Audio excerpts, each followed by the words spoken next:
네, 지금부터 저희가 추적하거나 검증한 대선 후보 관련 내용을 연이어 보도하겠습니다. 먼저 이재명 후보가 페이퍼 컴퍼니로 의심되는 경호업체에 정치 자금을 썼다는 의혹 어제 보도해드렸습니다.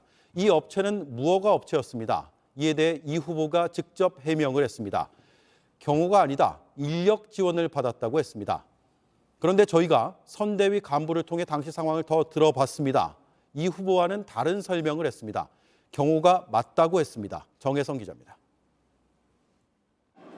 지난해 민주당 경선 때 이재명 후보는 한 업체에 정치자금 약 1억 6,300만 원을 지급했습니다. 경호 목적이라고 선관위에 신고했습니다. 그런데 성남에 있는 해당 업체는 경호 허가를 받지 않은 곳입니다. 허가를 받지 않고 경비 관련 업무를 하면 관련 법에 따라 처벌받습니다. 민주당 선대위는 선관위 신고할 때 경호로 잘못 쓴 실무적 착오가 있었다며 경호 업무가 아니었다고 했습니다. 이재명 후보도 직접 같은 취지로 해명했습니다. 경호가 아니고 인력 지원을 받았다고 합니다. 지금도 저희들이 경호 인력은 별도로 없는데요. 경찰이 또 경호를 해주기도 하니까요. 그런데 해당 업무에 관여했다는 이재명 후보 선대위의 한 간부는 취재진에게 전혀 다른 해명을 내놨습니다.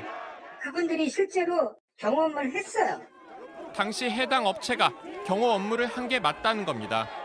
무허가 경호 업체를 쓴 걸 사실상 인정한 셈입니다. 다만 그 이유를 경찰 탓으로 돌리는 듯한 설명을 했습니다. 경찰청이 그거 허가 받으려고 그러면 경찰 총경 정관들 다 영입하지 않으면 안 내줘요. 비용 절감 차원이란 주장도 했습니다. 경호 전문가들이 아름아름 그냥 연락받아서 영세업체들이 해요. 우리 후보가 원래 비주류 아닙니까? 그 비용 비싼 거 쓰기 싫어서 했던 거예요. 서로 정반대 해명이 나오는 상황. 취재진은 어떤 해명이 맞는지 이재명 후보 측에 여러 차례 물었습니다.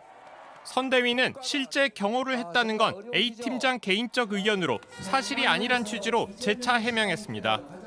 국민의힘은 무허가 업체와 경호 계약을 맺은 경위 등을 소상하게 해명하라면서 정치자금법 위반 소지가 크다고 지적했습니다. JTBC 정혜성입니다.